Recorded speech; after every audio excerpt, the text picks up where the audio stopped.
นี่ทางลำบากลำบนมากครับถ้าต้องมุดขี้ตมเข้ามานะครับทีมงานเราเป็นไรเหนื่อยพี่ไงครับผมสุดยอดครับเราเจอเด็กแล้วนะครับเราเจอครบทั้ง14 คนนะครับ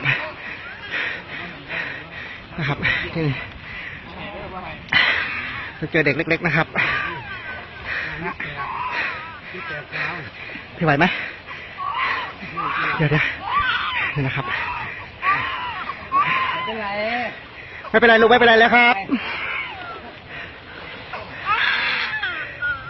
นี่นะครับน้ำลึกประมาณนี้ไม่เป็นไรแล้วลูกไม่เป็นไรแล้วครับไม่เป็นไรแล้วครับยกเลยครับยกเลยยกเลยโอเคนั่งพักก่อนครับนั่งพักก่อน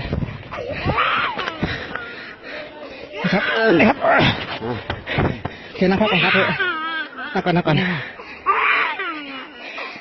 ครับนี่กำลังทยอยลำเลียงมานะครับนี่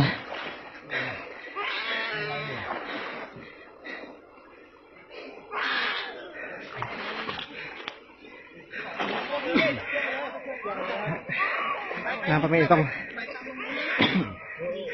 ที่เรารับทางนี้ก็ได้เราตัวแถวนี้จับท่อนไม้มาครับจับท่อนไม้มาเลยครับ